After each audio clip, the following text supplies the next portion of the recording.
Hi everyone, welcome back to my channel BioStudy. Guys, कैसे हैं आप लोग? आई होप आप लोग सब अच्छे हैं।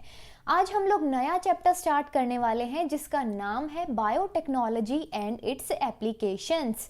देखिए, इससे पहले हम लोगों ने चैप्टर 11 कंप्लीट किया था। एनसीईआरटी के क्वेश्चंस एंड प्रीवियस ईयर के क्वेश्चंस सारे मैंने अच्छे से करवा दिए थे। अगर आप लोगों ने वीडियोस को नहीं देखा है तो जाके देख लें, अच्छे से अपनी क्वायरीज को क्लियर कर लें। अगर फिर भी कोई डाउट आता है आप लोग मुझे बताएं, मैं उसको सॉल्व करूंगी। राइट, चलिए स्टार्ट करते हैं। अच्छा, उससे पहले अगर आप लोग नए हैं तो आप लोग चैनल से जुड़ जाइए, बायोस्टडी फैमिली का आप लोग हिस्सा बन जाइए। वीडियोस अगर आप लोगों को अच्छी लगती हैं तो लाइक करना ना भूलें, शेयर करना ना भूलें। तो स्टार्ट करते हैं। देखिए, बायोटेक्नोलॉजी बेसिकली क्या था, हमने पीछे पढ़ा था कि बायोटेक्नोलॉजी प्रिंसिपल्स एंड प्रोसेसेस। भाई, क्या क्या प्रोसेसेस को यूज किया जाता है? रिकॉम्बिनेंट टेक्निक को यूज किया जाता है जिससे हम लोग नए नए प्रोडक्ट को बनाते हैं। ठीक है, बायोटेक्नोलॉजी में क्या होता है? टेक्नोलॉजी का यूज़ किया जाता है, लिविंग ऑर्गेनिजम्स का यूज़ किया जाता है, उनको मॉडिफाई किया जाता है ताकि हम लोग रिकॉम्बिनेंट थेराप्यूटिक्स, प्रोटीन्स, जो भी हम लोगों को रिक्वायरमेंट है उसके अकॉर्डिंग हम लोग वो चीज़ बना सके। ठीक है, तो बेसिकली इस चैप्टर में हम लोग देखते हैं कि डिफरेंट फील्ड में, जैसे एग्रीकल्चर फील्ड में, मेडिसिनल फील्ड में, फूड इंडस्ट्री में कैसे बायोटेक्नोलॉजी का यूज़ किया गया है। ठीक है, तो चलिए स्टार्ट करते हैं। Biotechnology mainly deals with the industrial scale production. देखो, छोटे अमाउंट पे प्रोडक्शन नहीं चलती है, इंडस्ट्रियल स्केल पे प्रोडक्शन चलती है। हमने पीछे पढ़ा था बायोफर्मेंटर्स का यूज। बायोफर्मेंटर्स में क्या होता है? लार्ज स्केल पे कोई चीज को प्रोड्यूस करते हैं। ठीक है, तो इंडस्ट्रियल स्केल पे चीजें चलती हैं। Of the biopharmaceuticals using genetically modified microbes, fungi, plant, animal, ये इनको हमने यूज किया था, इनका मॉडिफिकेशन किया था। ठीक है, माइक्रोब्स को यूज किया, फंजाई को यूज किया, प्लांट सेल को, एनिमल सेल को, इनको सबको हमने जेनेटिकली मॉडिफाई किया और जिस हिसाब से हम लोगों को चीजें चाहिए थी वो हमने बनाई। ठीक है, रिकॉम्बिनेंट टेक्निक बहुत इंपॉर्टेंट है। पीछे वाले चैप्टर में मैंने एक एक स्टेप को अच्छे से समझाया हुआ है, तो वो आप लोग अच्छे से समझे क्योंकि इंपॉर्टेंट क्वेश्चन वो बनता है। राइट, देखो किस किस फील्ड में इसकी जरूरत है। एप्लीकेशंस ऑफ बायोटेक्नोलॉजी, भाई जो ये गिवन एरियाज हैं इसमें बायोटेक्नोलॉजी का यूज किया गया था और चीजों को एनहेंस किया गया। ठीक है, अपने फायदे के लिए चीज़ों को कम टाइम में अच्छे रिजल्ट्स अगर हम लोगों को मिलते हैं तो वो हमने सारा एप्लीकेशंस को यहाँ पे लगा के देखा और हमें उससे बहुत फ़ायदा हुआ। तो देखो, एप्लीकेशंस ऑफ बायोटेक्नोलॉजी में क्या आती हैं? 7 चीज़ें आती हैं। क्या है? थेराप्यूटिक्स, इंजेक्शंस, इंसुलिन, ये जितने भी इंजेक्शंस वगैरह हैं, मेडिसिन हैं, ड्रग्स, ये सारी चीज़ें आती थेराप्यूटिक्स के अंदर। ठीक है, सेकंड है डायग्नोस्टिक। अब कोई भी बीमारी है उसको डायग्नोज करना है तो डिफरेंट टेक्निक्स का यूज़ किया जाता है, जैसे कि एड्स के लिए पीसीआर यूज़ किया जाता है, एंटीबॉडीज़ के लिए एलाइजा यूज़ किया जाता है। ठीक है, तो डायग्नोस्टिक्स के फील्ड में भी इसका यूज़ बहुत बड़ा है। राइट, आज बड़ी से बड़ी बीमारी है, हम लोग इजीली डायग्नोज कर पा रहे हैं। ठीक है, तो किसकी हेल्प से? बायोटेक्नोलॉजी की हेल्प से। ठीक है, थर्ड नंबर पे है genetically modified crops. Agriculture field में इसकी बहुत बड़ी इंपॉर्टेंस है। क्या है? Post harvest losses. भाई, अच्छे से हमारी फसल तैयार हो गई है लेकिन उसके बाद में अगर लॉस हो रहा है, जैसे कि टमाटोज हैं सड़ जाते हैं, कम टाइम पीरियड में टमाटोज सड़ जाते हैं तो उससे क्या होगा? बहुत ज़्यादा लॉसेस होगा हमारा। ठीक है, तो मॉडिफाई किया गया ताकि हम लोग उसका जो स्टोरेज टाइम है वो बढ़ा सके। समझ में आया? इसीलिए क्रॉप्स को मॉडिफाई किया गया।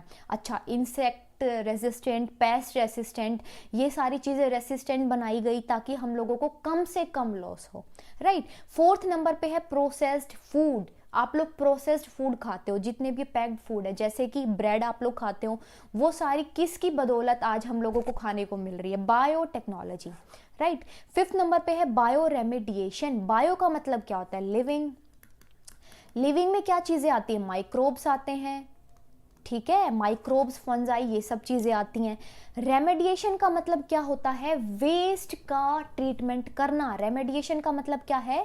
ऐसी रेमेडीज को यूज़ किया गया ताकि हम लोग जो हमारा वेस्ट है उसको ट्रीट कर सके। राइट, माइक्रोब्स की हेल्प से। अच्छा, उसके बाद में 6 नंबर पे है वेस्ट का ट्रीटमेंट किया जाना। 7th पे है एनर्जी का प्रोडक्शन, क्योंकि आज हम लोग सारी चीज़ें करते हैं किस वजह से? हमारे पास में एनर्जी का अच्छा खासा भंडार है, ठीक है। एनर्जी प्रोडक्शन में भी बायोटेक्नोलॉजी का यूज़ किया गया। तो ये 7 ऐसी एप्लीकेशंस हैं जो आप लोगों को ध्यान में रख के चलनी है।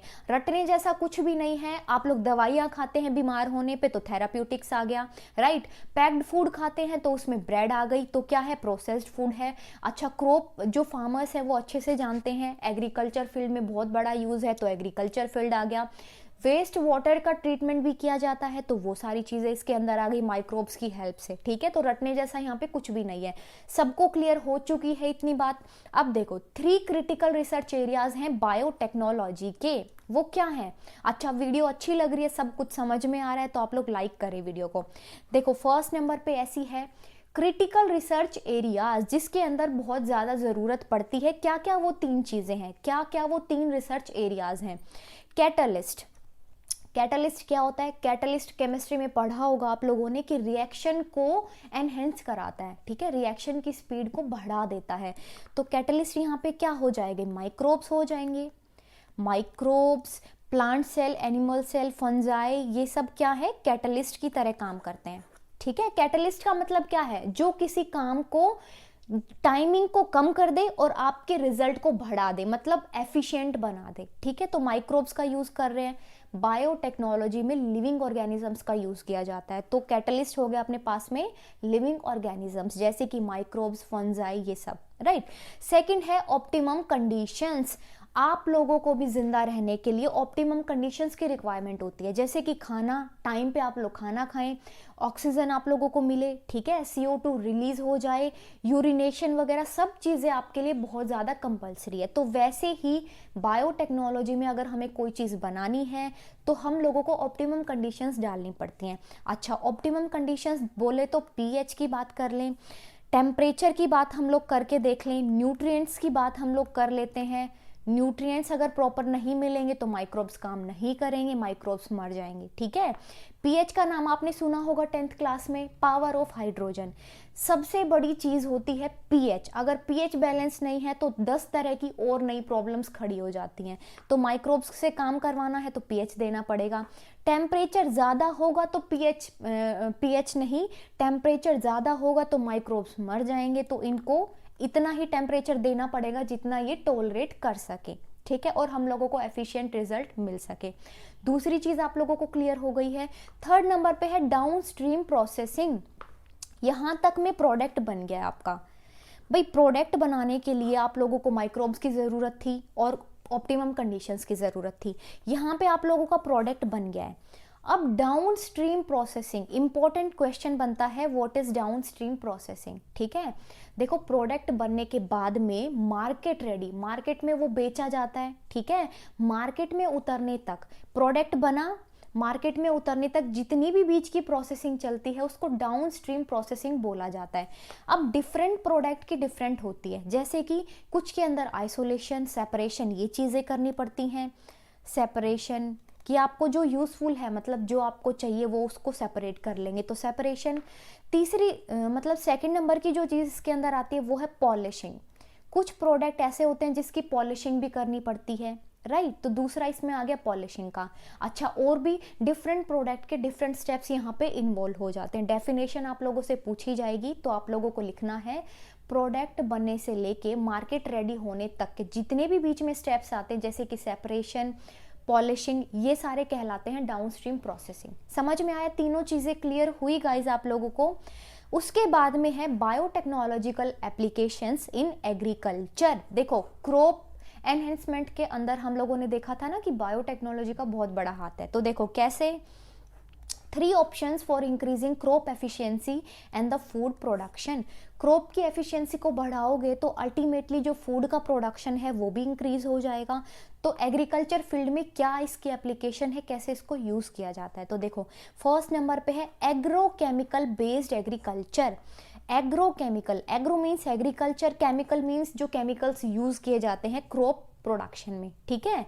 Based agriculture, use of fertilizers and pesticide. देखो पेस्टिसाइड और फर्टिलाइजर्स का यूज किया जाता है, यूरिया वगैरह का यूज करते हैं हम लोग, ताकि हम लोगों की जो क्रॉप है अच्छी खासी वो क्रॉप हम लोगों को आगे फूड प्रोडक्शन अच्छा करवा दे, ठीक है।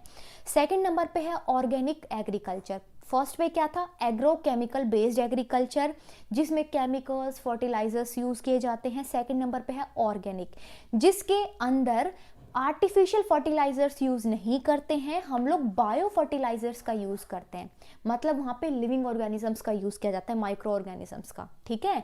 बायो पेस्टिसाइड, पेस्टिसाइड कैसे होंगे, बायो मतलब लिविंग होंगे, राइट। एंड बायो कंट्रोल्स, जितने भी कंट्रोल मेजर्स हैं वो भी हम लोग यहाँ पे क्या लेके चल रहे हैं, बायो कंट्रोल्स, ठीक है। समझ में आया। ऑर्गेनिक एग्रीकल्चर में क्या होता है, आप लोग कोई चीज़ है ऑर्गेनिक दाल, ये सारी चीज़ें आप लोग खाते हो, ठीक है। आपने नाम सुना होगा ना कि ऑर्गेनिक है, ये बहुत कॉस्टली पड़ती है मार्केट के अंदर, क्योंकि उसमें हम लोग बायो फर्टिलाइजर्स, बायो पेस्टिसाइड इनका यूज़ करते हैं instead of artificial fertilizer, right.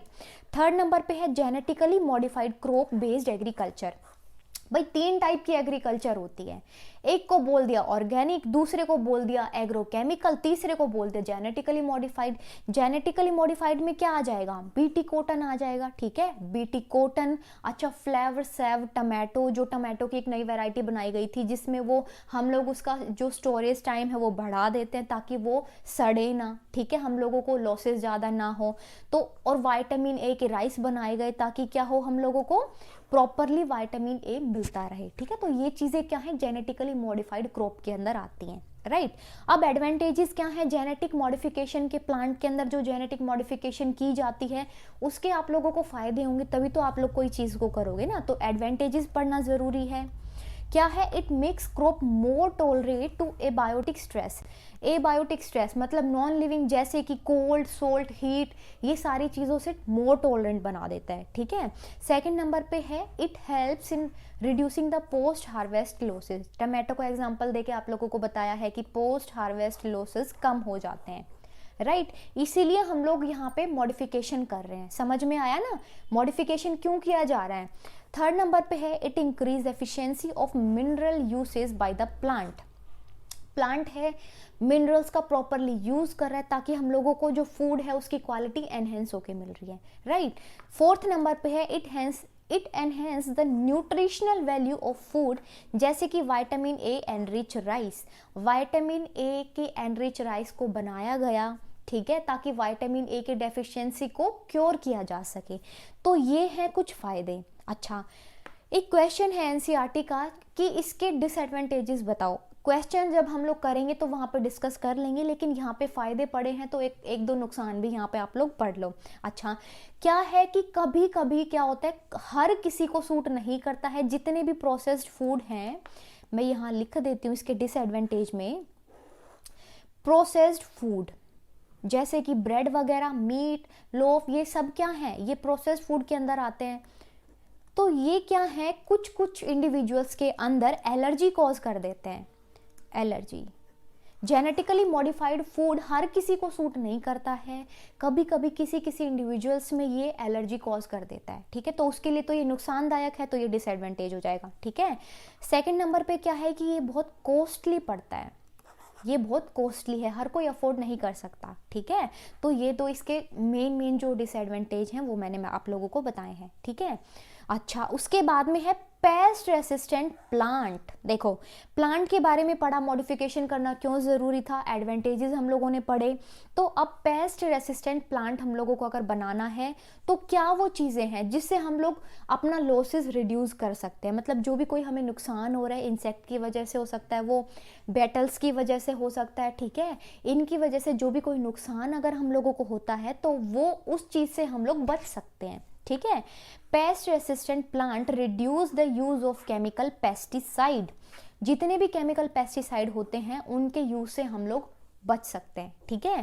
Pesticide use करेंगे केमिकल्स का तो क्या होगा, सॉइल की फर्टिलिटी जो होती है टाइम के साथ में वो कम होती जाती है, क्योंकि केमिकल्स इतने यूज किए जाते हैं। तो ये चीज को हम लोग रिड्यूस कर सकते हैं, कम कर सकते हैं, right. It reduce the need of insecticides.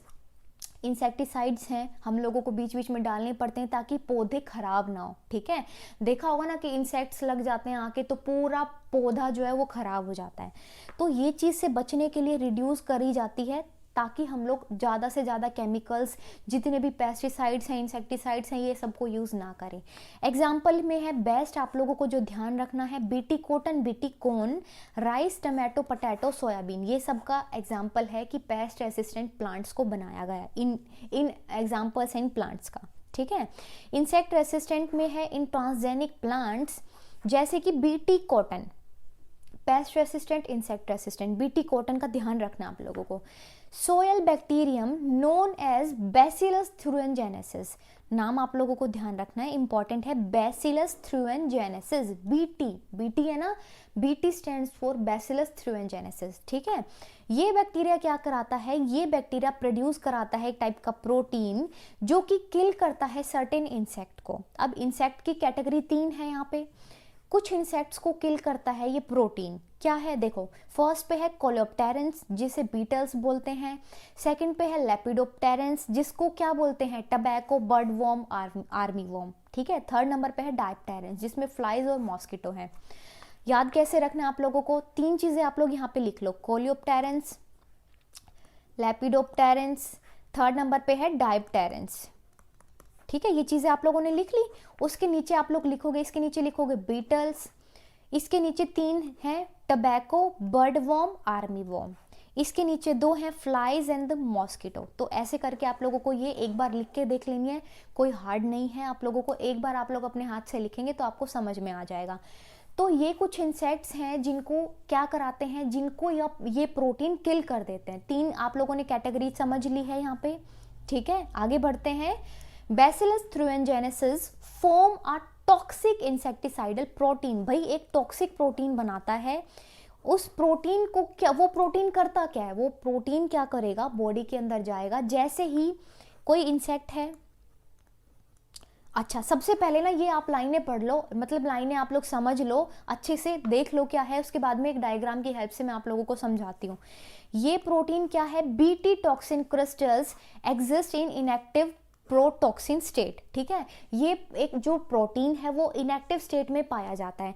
जैसे ही ये इंसेक्ट की गट में जाएगा, इंसेक्ट उस प्लांट को खाएगा। सबसे पहले क्या होगा, इंसेक्ट है, प्लांट को खा लिया, प्लांट को खा लिया। अब इंसेक्ट की बॉडी में क्या है, वो प्रोटीन इनएक्टिव स्टेट में है, ठीक है। मिडगट के अंदर जाएगा और ये एक्टिव स्टेट में पहुंच जाएगा। पहले प्रोटॉक्सिन था, अब टॉक्सिन बन गया, एक्टिव स्टेट में आ गया। एक्टिव स्टेट में आने के बाद में क्या करेगा, मेम्ब्रेन्स के अंदर पोर क्रिएट करना शुरू कर देगा। मेम्ब्रेन्स में पोर होंगे, आपको सबको पता है, फिर धीरे धीरे वो उसकी डैमेज कर देगा डाइजेस्टिव सिस्टम को, ठीक है। डाइजेस्टिव सिस्टम डैमेज हो जाएगा तो वो इंसेक्ट मर जाएगा। इतनी सी कहानी है इसकी, ठीक है। इनएक्टिव फॉर्म में मिलता है, जिसको प्रोटॉक्सिन बोलते हैं। When an insect ingest the inactive toxin, it convert into active toxin. Active toxin में कन्वर्ट हो जाता है, क्योंकि एल्कलाइन पीएच होती है गट के अंदर, विच सोल्यूबलाइज द क्रिस्टल, क्रिस्टल को सोल्यूबलाइज कर देती है। उसके बाद में पोर्स क्रिएट हो जाते हैं सरफेस पे, ठीक है। टॉक्सिन बाइंड हो जाता है सरफेस पे मिडगट की epithelial cells and create the pores. Create होने के बाद में वो क्या होता है, मर जाता है, ठीक है। जिसको अभी समझ में नहीं आया है, टेंशन की कोई बात नहीं है। देखो वापस से सारी चीजें बहुत अच्छे से समझाती हूँ। बीटी कॉटन का है यहाँ पे ये प्लांट, ये कॉटन का प्लांट है, ठीक है। अब क्या हुआ, ये कोई भी इंसेक्ट है, इंसेक्ट क्या किया, इंसेक्ट आया, इंसेक्ट ने इसको खाया, ठीक है। इंसेक्ट ने इसको खा लिया, यहाँ से खा लिया, ठीक है। इसके लीफ को यहाँ से थोड़ा सा खा लिया। अब यहाँ पे क्या था, यहाँ पे तो एक प्रोटीन था, ठीक है। यहाँ पे एक प्रोटीन था जो कि एक इंसेक्ट के पेट में चला गया, इंसेक्ट की गट में चला गया। ये यहाँ पे है इसकी गट, मैं यहाँ निकाल के दिखाती हूँ आप लोगों को इसकी गट। ये एपिथेलियल सेल्स हैं, ठीक है, गट की ये गट है। यहाँ पे क्या होगा, ये प्रोटीन पहले इनएक्टिव फॉर्म में था, इनएक्टिव, लेकिन गट में क्या है, एल्कलाइन पीएच है। एल्कलाइन पीएच की वजह से क्या होगा, active form converted inactive form converted into active protein.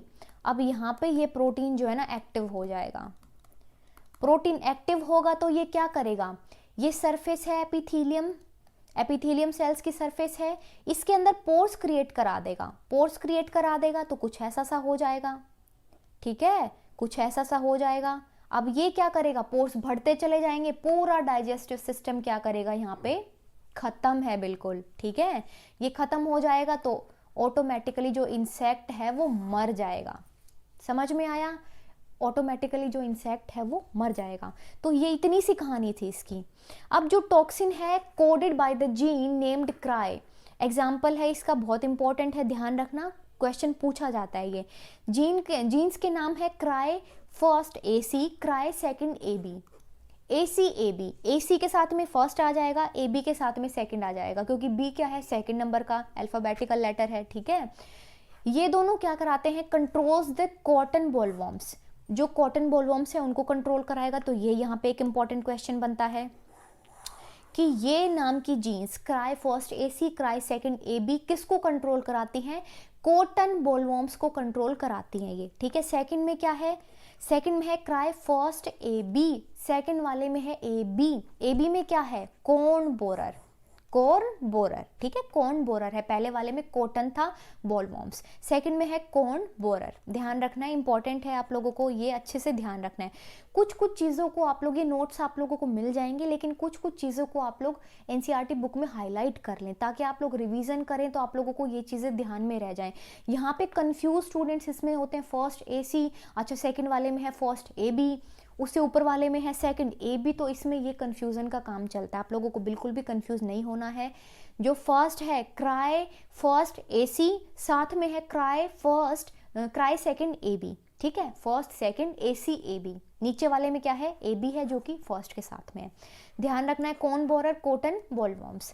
समझ में आया? अगर फिर भी डाउट आता है आप लोगों को तो आप लोग कमेंट बॉक्स में लिखें, उसका मैं जितना हो सकता है आप लोगों को शॉर्ट टाइम पीरियड में रिप्लाई दे दूंगी, आप लोगों को अच्छे से फिर समझ में आ जाएगा, ठीक है। चलिए, इसके बाद में है सेकेंड चीज जो कि बहुत इंपॉर्टेंट है, nematode resistant in tobacco plant.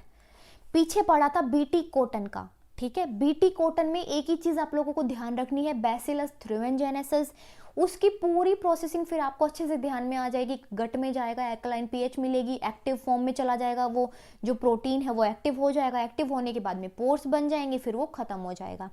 Nematode meloidogyne incognita infects the roots of tobacco plant. देखो, नीमेटोड्स क्या है, वर्म लाइक स्ट्रक्चर होते हैं इनके, आप लोगों नहीं जानते हो। देखो, आप लोगों की NCERT बुक में इसका एक छोटा सा पिक्चर दिया हुआ है, ठीक है। क्या है, एक तरफ में तो इन्फेक्टेड रूट्स हैं, दूसरी तरफ में बिल्कुल अच्छी रूट्स हैं जिनका कोई इन्फेक्शन नहीं हुआ है। यहाँ पे ये बहुत सारे इसके यहाँ पे बीड्स बने हुए हैं, ठीक है। इस इन्फेक्शन की वजह से क्या है, बहुत ज़्यादा छोटी छोटी गांठ आप लोगों को देखने को मिलेगी एक डायग्राम में, एक पिक्चर के अंदर। दूसरे वाले में क्या है, बिल्कुल स्मूथ है रूट्स, इनमें कोई इन्फेक्शन नहीं है, वो आप लोगों को कुछ ऐसा देखने को मिलेगा, ठीक है। तो ध्यान रखना है, नीमेटोड मेलाडोगाइनी इंकोग्निशिया इन्फेक्ट करता है रूट्स ऑफ टबैको प्लांट। तो क्वेश्चन पूछ सकते हैं कि भाई ये जो निमेटोड है ये किसको इन्फेक्ट करेगा, तो ये इन्फेक्ट करेगा टबैको की प्लांट रूट्स को, ठीक है।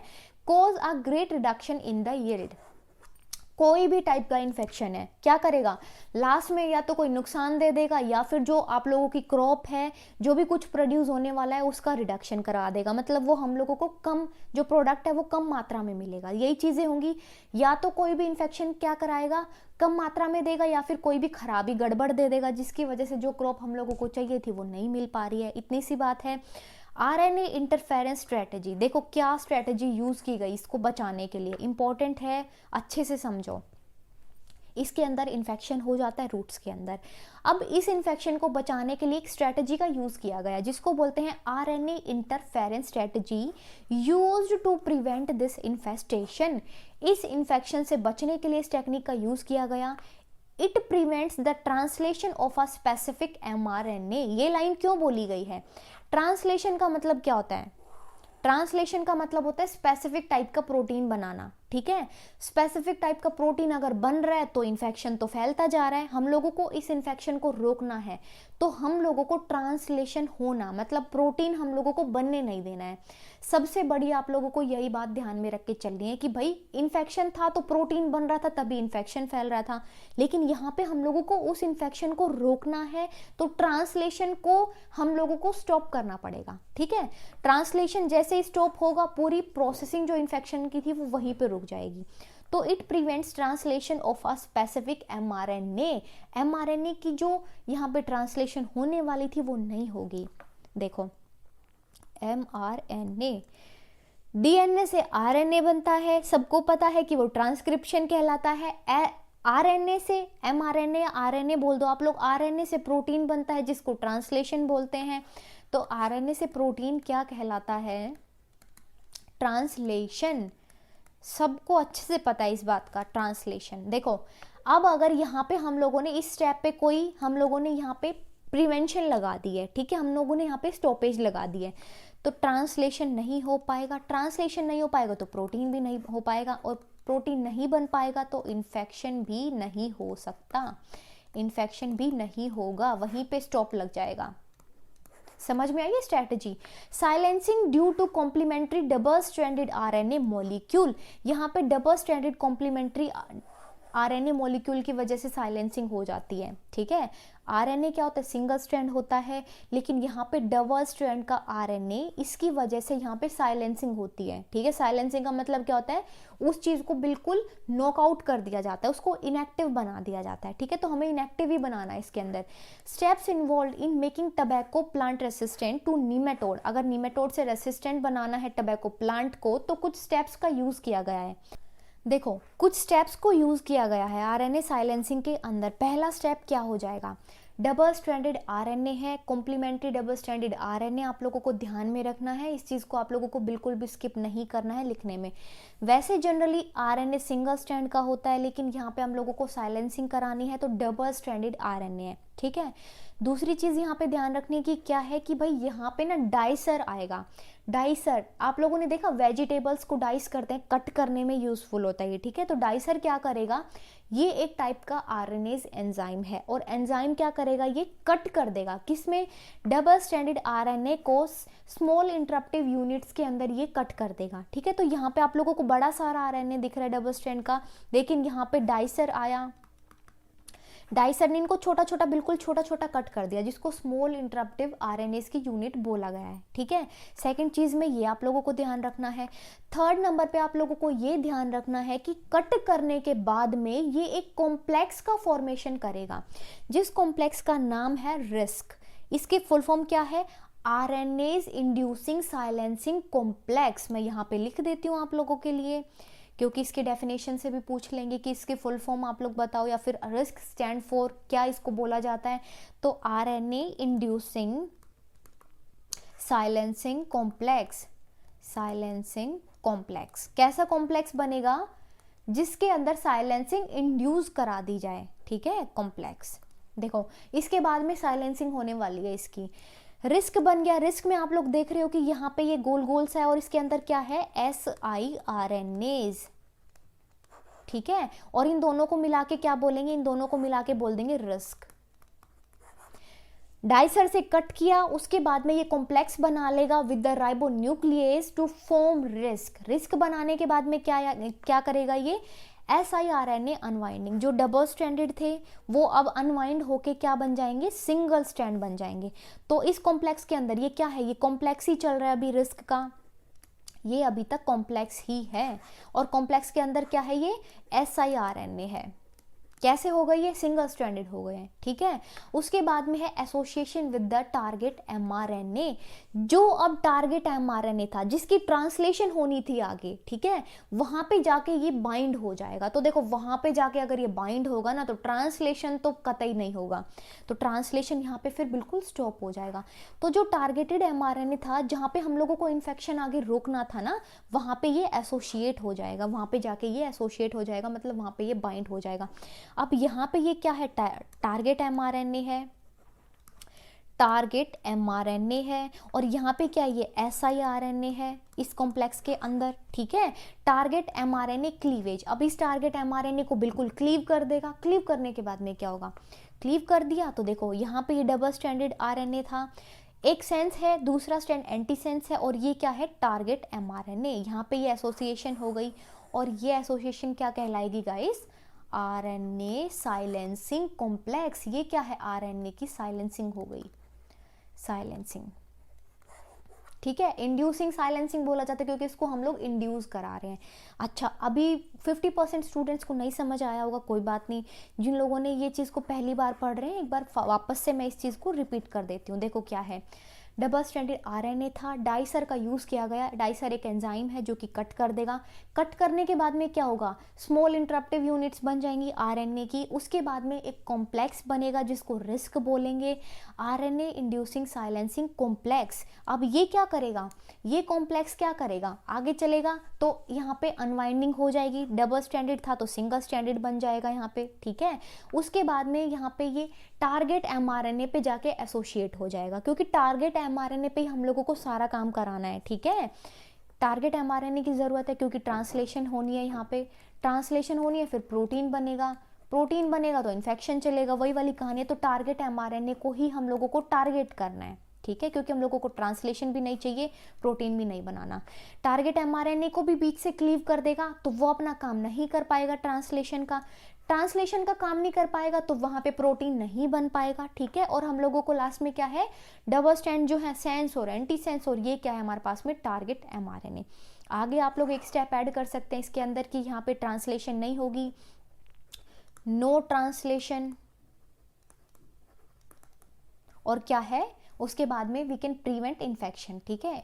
इन्फेक्शन यहाँ पे फिर हम लोग प्रिवेंट कर सकते हैं, प्रिवेंट, राइट। चलिए आगे देखो क्या है, बायोटेक्नोलॉजिकल एप्लीकेशंस इन मेडिसिन। भाई मेडिसिन के अंदर क्या इसका यूज है। आप लोगों ने अभी तक भी वीडियो को लाइक नहीं किया तो आप लोग लाइक कर दें, शेयर नहीं किया तो आप लोग प्लीज शेयर कर दें वीडियो को। The recombinant DNA technology helps for the mass production of safe and more effective therapeutic drugs. Mass production मतलब क्या है, हम ज़्यादा अमाउंट में इसकी प्रोडक्शन कर सकते हैं जो कि बिल्कुल सेफ होगी, बिल्कुल एफिशिएंट होगी, ठीक है। थेराप्यूटिक ड्रग्स, बहुत सारी डिफरेंट ड्रग्स इसके अंदर आ गई, जितनी भी आप लोग लेते हो, पैरासीटामोल या जो भी आप लोग लेते हो ड्रग्स की, एंटीबायोटिक्स वगैरह, वो सब इसके अंदर चीज़ें आ गई हैं, ठीक है। जेनेटिकली इंजीनियर्ड इंसुलिन इंपॉर्टेंट है, समझना है अच्छे से क्या है। जेनेटिकली इंजीनियर्ड इंसुलिन बनाई गई। देखो इंसुलिन का क्या है, ह्यूमन इंसुलिन के अंदर 51 अमीनो एसिड्स होते हैं, 51 अमीनो एसिड्स इसके अंदर होते हैं। इसके अंदर 2 चेन होती है, 2 पॉलीपेप्टाइड्स चेन प्रेजेंट होती है ह्यूमन इंसुलिन के अंदर, ए चेन ए और चेन बी। ए चेन के अंदर होते हैं 21 अमाइनो एसिड्स, बी के अंदर होते हैं 30 अमाइनो एसिड्स। तो ध्यान रखना है, क्वेश्चन आप लोगों से पूछ लेंगे, एमसीक्यूज में भी पूछा जा सकता है कि भाई पॉलीपेप्टाइड चेन ए में कितने अमाइनो एसिड्स मिलेंगे, या फिर टोटल कितने होते हैं, या फिर बी के अंदर कितने होंगे, ठीक है। और ये दोनों चेन जुड़ी होती हैं आपस में डाइसल्फाइड बॉन्ड से, ठीक है। ये चेन आपस में जुड़ी होती हैं किससे, डाइसल्फाइड बॉन्ड से, ठीक है। डाइसल्फाइड बॉन्ड से ये चेन आपस में जुड़ी होती है, तो ध्यान रखना है डाइसल्फाइड बॉन्ड यहाँ पे यूज किया गया है, right. In mammals insulin is synthesized as a pro hormone. Mammals के अंदर ये प्रो हार्मोन में एक इंसुलिन जो है सिंथेसाइज की गई है, ठीक है। मतलब सिंथेसाइज होती है, की नहीं की है अभी, मतलब करेंगे हम लोग इसको, ठीक है। Needs processing before it becomes fully mature functional hormone. Insulin एक टाइप का हार्मोन होता है, पहले ये इनएक्टिव स्टेट में होती है जिसको प्रो हार्मोन बोलते हैं। अब क्या है, इसको ना कुछ प्रोसेसिंग की जरूरत पड़ती है, फिर ये मैच्योर होती है, फिर ये एक फंक्शनल हार्मोन कहलाती है, ठीक है। इसमें क्या होता है, प्रो हार्मोन में एक्स्ट्रा स्ट्रेच होता है जिसको हम लोग सी पेप्टाइड भी बोल देते हैं, या फिर सी चेन के नाम से भी हम लोग इसको बोल देते हैं, ठीक है। एक अलग से पेप्टाइड होती है इसके अंदर। This is removed during the maturation into insulin. पहले क्या था, प्रो हार्मोन था, प्रो हार्मोन से हार्मोन बनाना है। हार्मोन भी कैसा होना चाहिए, फंक्शनल होना चाहिए, फंक्शनल हार्मोन होना चाहिए। यहाँ पे एक सी पेप्टाइड थी, मतलब यहाँ पे एक सी चेन थी, अलग से एक पेप्टाइड थी, ठीक है। मैच्योरेशन होती है, मैच्योरेशन में क्या होता है, जो ये सी चेन है ये रिमूव कर देते हैं, सी चेन को रिमूव कर दिया जाता है, और फिर बाद में ये एक फंक्शनल हार्मोन होता है जिसको इंसुलिन बोलते हैं, ठीक है। तो प्रो इंसुलिन का आप लोग देखो इस डायग्राम के अंदर क्या है, प्रो इंसुलिन में ए चेन है, ए चेन आप लोगों को दिख रही है, बी चेन आप लोगों को दिख रही है, सी चेन ये जो ब्लू वाली है ये अलग से चेन है, ठीक है। मैच्योरेशन के ड्यूरिंग ये रिमूव कर देंगे तो यहाँ पे हम लोगों को ए और बी चेन दिखेगी जो कि यहाँ पे एस एस डाइसल्फाइड बॉन्ड से ये जुड़ी हुई है, ठीक है। डाइसल्फाइड बॉन्ड आप लोगों को अच्छे से दिख रहे होंगे। ये देखो ऐसे कुछ ऐसा बनाया हुआ है, चेन है, ये भी चेन है, डाइसल्फाइड बॉन्ड से ये आपस में जुड़ी हुई है। ठीक है, इतनी बात सबको समझ में आई कि मैमल्स में इंसुलिन का क्या होता है, प्रो हार्मोन में होता है, प्रो हार्मोन्स होता है, सिंथेसिस की कुछ प्रोसेसिंग की जरूरत पड़ती है, फिर उसके बाद में सी चेन रिमूव कर देते हैं, उसको मैचुरेशन कहते हैं।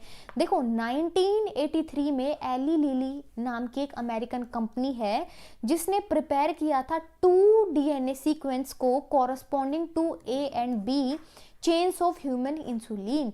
तो सबसे पहले ह्यूमन इंसुलिन कहाँ बनाई गई थी, एक एली लिली नाम की कंपनी थी, 1983 में ये सबसे पहले इसका प्रोडक्शन कराया गया था। ठीक है, चेन को बनाया गया, उसके बाद में इसको इंट्रोड्यूस किया गया in plasmids of E coli to produce the insulin chain. यहाँ पे प्रोडक्शन हुआ ह्यूमन इंसुलिन का, उसके बाद में ई कोलाई में डाल दिया ताकि वो अमाउंट उसकी और ज़्यादा बढ़ जाए। ठीक है, उसके बाद में इंसुलिन चेन्स का वहाँ पे प्रोडक्शन कराया गया। ठीक है, तो देखो the chains A and B were produce separately. भाई ध्यान देने की बात जो यहाँ पे है ना वो ये है कि ए और बी चेन दोनों को सेपरेटली प्रोड्यूस कराया गया था। ठीक है, सेपरेटली प्रोड्यूस कराया गया, फिर उनको एक्सट्रैक्ट आउट किया गया, फिर उसके बाद में उसको कंबाइन कराया गया by creating the disulphide bond to form human insulin. Human insulin बनाने के लिए डाइसल्फाइड बॉन्ड की ज़रूरत पड़ेगी और 2 चेन की ज़रूरत पड़ेगी। ठीक है, तो 2 चेन को, ये चेन ए है, ये चेन बी है, मैं यहाँ पे लिखती हूँ ए और बी, यहाँ पे इसका प्रोडक्शन कराया गया, ए चेन बहुत सारी, यहाँ पे इसका प्रोडक्शन कराया गया, इनको एक्सट्रैक्ट आउट किया गया, उसके बाद में क्या है, इन दोनों को फिर सेपरेट कर दिया और डाइसल्फाइड बॉन्ड यहाँ पे लगा दिया, तो ये क्या है, ह्यूमन इंसुलिन तैयार हो गई। ऐसे करके ह्यूमन इंसुलिन बनाई गई। राइट, उसके बाद में है जीन थेरेपी, इंपॉर्टेंट है ये भी।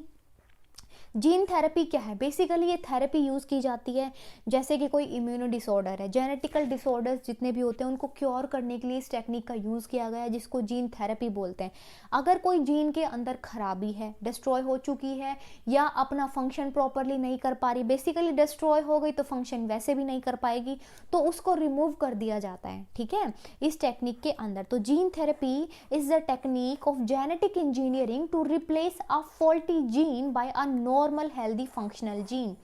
फॉल्टी जीन जो होगी उसको रिप्लेस कर देंगे, उसकी जगह पे एक हेल्दी फंक्शनल जीन वहां पे ऐड कर देंगे। ठीक है, तो इस टेक्निक को बोलेंगे जीन थेरेपी। देखो इसके अंदर क्या होता है, genes are inserted to treat a hereditary disease. Heredity disease को, जितने भी इम्यूनो डिसऑर्डर्स होते हैं उनको ट्रीट करने के लिए इस टेक्निक का यूज किया गया है।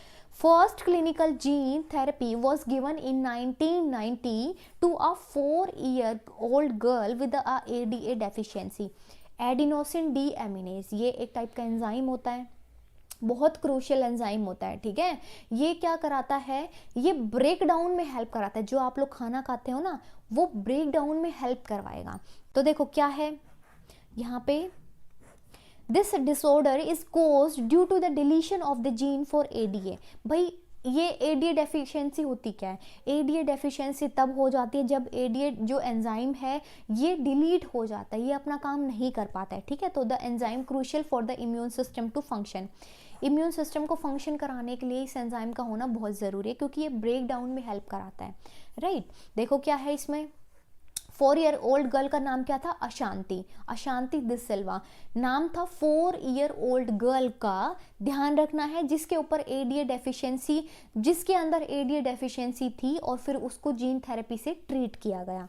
Right, ADA deficiency can lead to SCID क्या है, सेवरल कंबाइंड इम्यूनो डिसऑर्डर्स। भाई जितने भी कुछ कंबाइंड इम्यूनो डिसऑर्डर्स होते हैं जो जेनेटिकल होते हैं, ठीक है, उनको सबको ट्रीट करने के लिए यूज़ किया जाता है इस टेक्निक को। और एडीए डेफिशिएंसी की वजह से कुछ डिसऑर्डर्स हो जाते हैं जिसको स्किड भी बोला जाता है। ठीक है, तो स्किड का भी आप लोगों को ध्यान रखना है।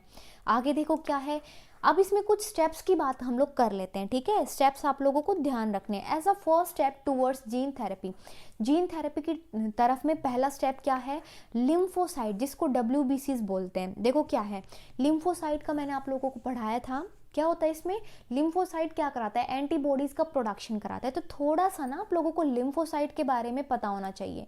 लिम्फोसाइट, क्योंकि सारा खेल यहाँ पे WBCs का है, यहाँ पे ये एंटीबॉडीज का प्रोडक्शन कराता है, B lymphocyte and the T lymphocyte. ठीक है, ये क्या करेंगे, एंटीबॉडीज का प्रोडक्शन कराएंगे, एंटीबॉडीज। अब आपकी बॉडी के अंदर अगर एंटीजेंस आते हैं, ठीक है, एंटीजेंस आएंगे मतलब इन्फेक्शन होगा, इन्फेक्शन होगा तो उसके रिस्पॉन्ड में एंटीबॉडीज बनेंगी बॉडी के अंदर, और वो बनती हैं बी सेल और टी सेल से, जो कि क्या है, लिम्फोसाइट से हम लोगों को मिलता है। तो सारा खेल क्या है, WBCs का है। समझ में आया। लिम्फोसाइट को एक्सट्रैक्ट किया गया from the bone marrow grown in culture, क्योंकि बोन मैरो में क्या है, मैचुरेशन होती है, बोन मैरो से निकाला गया और कल्चर में इनको रखा गया। ठीक है, तो यहाँ पे ये कल्चर मैंने बना दिया किसका, लिम्फोसाइट का, राइट। अब क्या है, अब functional ADA using the retroviral introduce किया गया इन लिम्फोसाइट्स के अंदर। एडीए कॉम्प्लीमेंट्री डीएनए के साथ में क्या किया गया, एडीए एंजाइम को डाल दिया। तो यहाँ पे हमने क्या डाला, एडीए, ठीक है, इंट्रोड्यूस किया गया किसके अंदर, लिम्फोसाइट के अंदर, विच वर री injected into the bone marrow of the patient. अब बोन मैरो से लिम्फोसाइट निकाली थी, उसके अंदर एडीए डाला हम लोगों ने, रेट्रोवायरल वेक्टर्स की हेल्प से हम लोगों ने इसको डाल दिया। अब डालने के बाद में हम लोग इसको वापस से री इंजेक्ट कर देंगे बोन मैरो के अंदर पेशेंट की। ठीक है, ADA is introduced into the cells at early embryonic stage. भाई अर्ली एम्ब्रियोनिक स्टेज पे ये काम चलेगा। It can be a permanent cure. वैसे तो देखो क्या है, अगर ये परमानेंट है, ठीक है, अगर ये परमानेंट नहीं होगा तो क्या होगा, बार बार लिम्फोसाइट का क्या है, इतना टाइम पीरियड नहीं होता, उनकी लाइफ साइकिल भी छोटी होती है, तो उनको बार बार हम लोगों को ये चीज़ को, प्रोसेस को बार बार रिपीट करना पड़ेगा। लेकिन अर्ली एम्ब्रियोनिक स्टेज पे करेंगे तो it can be a permanent cure. ठीक है, छोटी सी बात थी, लिम्फोसाइट निकाला, WBC छोटा सा, आप लोग उसका साइड में लिख देंगे कि लिम्फोसाइट का क्या है, B lymphocyte, T lymphocyte antibodies का प्रोडक्शन कराते हैं, क्योंकि हमारी बॉडी में एंटीजन आते हैं तो एंटीबॉडीज क्या है, प्रोड्यूस होती हैं, ताकि अपनी बॉडी को डिफेंस दे सकें। ठीक है, अपनी बॉडी को इन्फेक्शन से बचा सकें। लिम्फोसाइट निकाला हम लोगों ने, क्या किया, कल्चर किया, उसमें एडीए डाला, रेट्रोवायरल वेक्टर्स का यहाँ पे यूज किया गया, फिर उसको वापस से री इंजेक्ट कर दिया बोन मैरो से, बोन मैरो से ही निकाला था, बोन मैरो में ही वापस से री इंजेक्ट कर दिया। ये था एडीए का काम। ठीक है, 4 ईयर ओल्ड गर्ल अशांति पे इसको यूज किया गया था।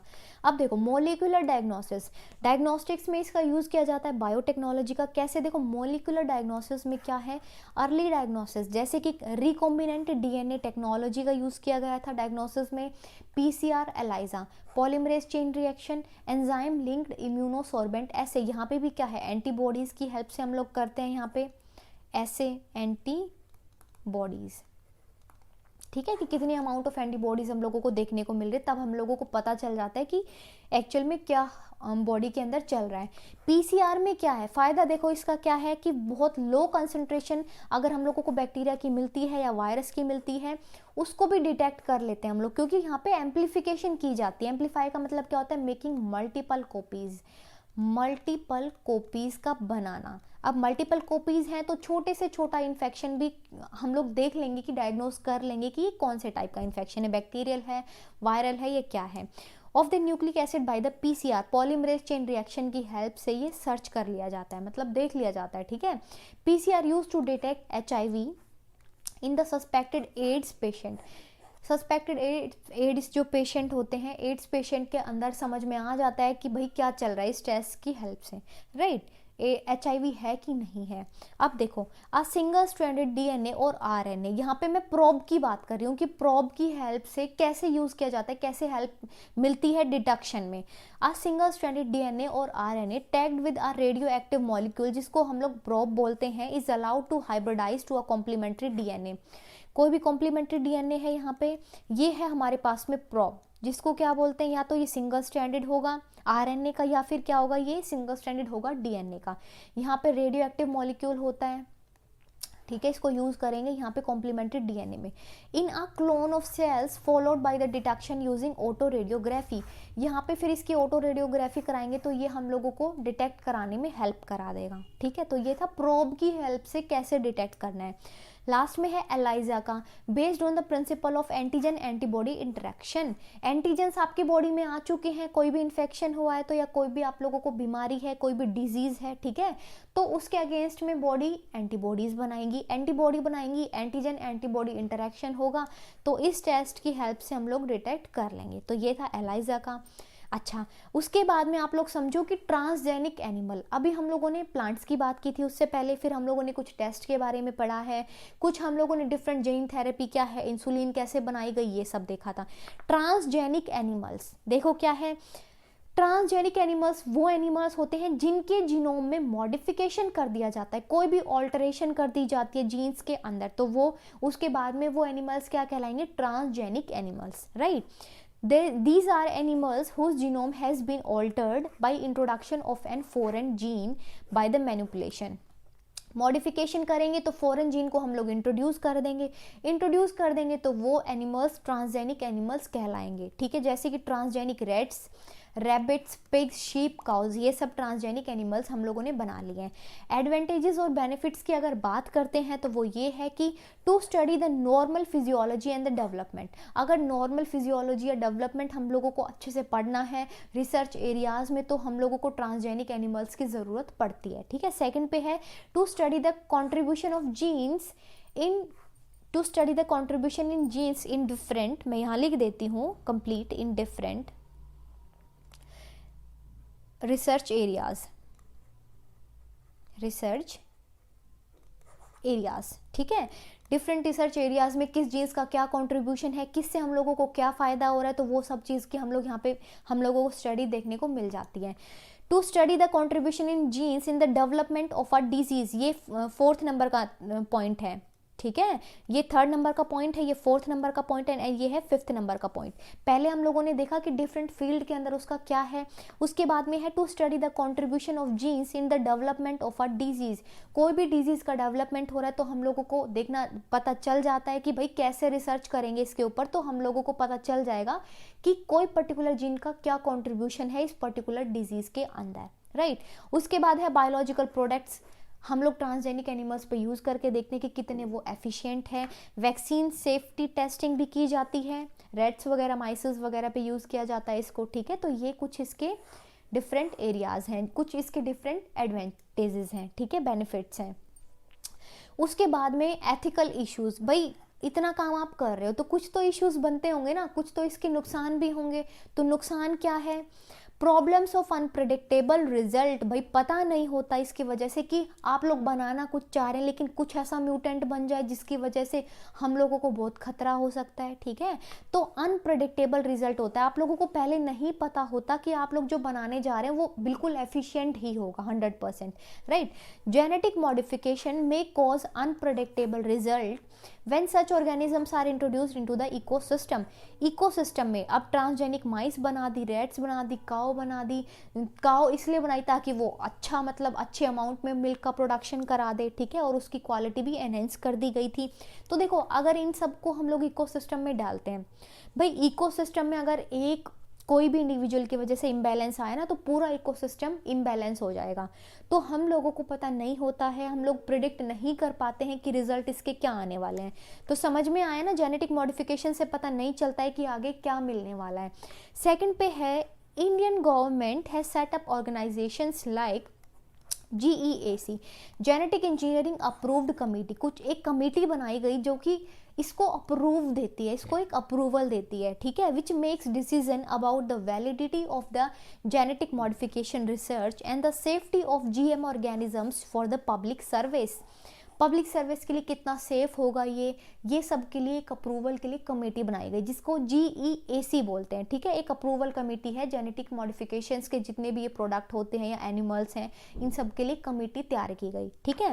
प्रॉब्लम्स ऑफ पेटेंट, अब पेटेंट की बात कर लेते हैं। पेटेंट का मतलब क्या है, आपका खुद का अधिकार होना, आपने कोई नई चीज़ को, कोई नए प्रोडक्ट को बना दिया, अब आप ही को उसके पैसे मिले लाइफ टाइम के लिए, तो उसको पेटेंट कहते हैं, मतलब उस पर आपका हक होगा। अगर कोई यूज़ करेगा तो वो आपसे पूछेगा, आपकी परमिशन के बिना वो यूज़ नहीं कर सकता है, राइट। देखो क्या है, certain companies have got patent for the products and technologies that make use of genetic material and plants. कुछ जेनेटिक मटेरियल या प्लांट्स जितने भी जेनेटिकली मॉडिफाइड हैं उनका कुछ कंपनीज ने पेटेंट करवा लिया है, ठीक है, कि भाई हमारी परमिशन के बिना तुम लोग यूज़ नहीं कर सकते इसको, राइट। तो पेटेंट वाली एक प्रॉब्लम आती है, इसमें भी बहुत ज़्यादा ऐसा नहीं कि पेटेंट तुरंत ही हो जाता, उसमें भी पूरा लंबा चौड़ा प्रोसीजर चलता है, ठीक है। जैसे कि बासमती राइस, हर्बल मेडिसिन, नीम, टर्मरिक, ये सब के यहाँ पे एग्जाम्पल हैं पेटेंट के, ठीक है। उसके बाद में लास्ट टॉपिक है बायो पायरेसी। डेफिनेशन पूछ लेंगे, इसकी इंपॉर्टेंट है, ध्यान देना। It is the use of bioresources by the multinational companies and other organisations without proper authorisation from the country and the people concern. देखो बहुत इंपॉर्टेंट है, अब तक तो तुम प्रोडक्ट बना रहे थे, डिफरेंट एप्लीकेशंस को देख रहे थे क्या है, लेकिन यहाँ पे आप लोगों से अगर डेफिनेशन पूछ लें कि भाई व्हाट इज बायो पायरेसी, तो क्या लिखेंगे आप लोग? आप लोग लिखोगे कि बायो रिसोर्सेज का यूज करना, कौन यूज करता है इसको? डिफरेंट मल्टीनेशनल कंपनीज यूज करेंगी, डिफरेंट फर्म्स यूज करेंगी, डिफरेंट अदर ऑर्गेनाइजेशंस यूज कर सकती हैं, ठीक है। यूज तो कर सकते हो आप लोग, लेकिन इसमें मेन पंगा कहाँ पे आता है कि जो पीपल है, जो कंसर्न इंसान है, उसकी परमिशन के बिना, अगर उसके प्रॉपर ऑथराइजेशन के बिना चीजें यूज की जा रही हैं तो वो बहुत गलत हो जाएगा, ठीक है। और उस गलत चीज को नाम दिया गया है बायो पायरेसी। डेफिनेशन देखो, it is the use of bioresources by the multinational companies. Multinational companies use करती हैं, डिफरेंट ऑर्गेनाइजेशन यूज करती हैं बायो रिसोर्सेज को, लेकिन प्रॉपर ऑथराइजेशन नहीं होता है फ्रॉम द कंट्रीज। जिस कंट्री ने वो पेटेंट करा रखा है, जिस भी इंडिविजुअल ने पेटेंट करा रखा है उसको, उसे तो प्रॉपर हम लोगों ने नहीं ली है, प्रॉपर ऑथराइजेशन नहीं हुआ है, तो वो क्या हो जाएगा फिर बायो पायरेसी के अंदर आ जाती हैं, ठीक है। जैसे कि ब्राज़ील के ऊपर भी यही था, बहुत बड़ा इसके ऊपर चला था ड्रामा कि इसको डिफरेंट कंट्रीज यूज़ कर रही थी, डिफरेंट मल्टीनेशनल कंपनीज यूज़ कर रही थी इसको, लेकिन क्या था, प्रॉपर परमिशन नहीं थी, ठीक है। तो इसको बायो पायरेसी के एग्जाम्पल में आप लोग लिख देंगे। चलिए गाइस, चैप्टर आप लोगों का कंप्लीट हो चुका है। इसके बाद में हम लोग एनसीईआरटी के क्वेश्चंस करेंगे, प्रीवियस ईयर करेंगे, ठीक है। उसके बाद में लास्ट हमारे 2 चैप्टर्स बचेंगे, उनको भी हम लोग कंप्लीट कर लेंगे। इसके बाद में आएंगी रिवीजन वीडियोस, जो कि आप लोगों को देखना नहीं भूलनी है, क्योंकि जनवरी में हम लोग टाइम टेबल भी निकालेंगे, अच्छे से हम लोग तैयारी करेंगे, ताकि बोर्ड एग्जाम में आप लोग अच्छे से तैयार होकर अच्छे से परसेंटेज आप लोगों को मिल जाए। चलिए कल मिलते हैं, bye, till then take care, bye bye.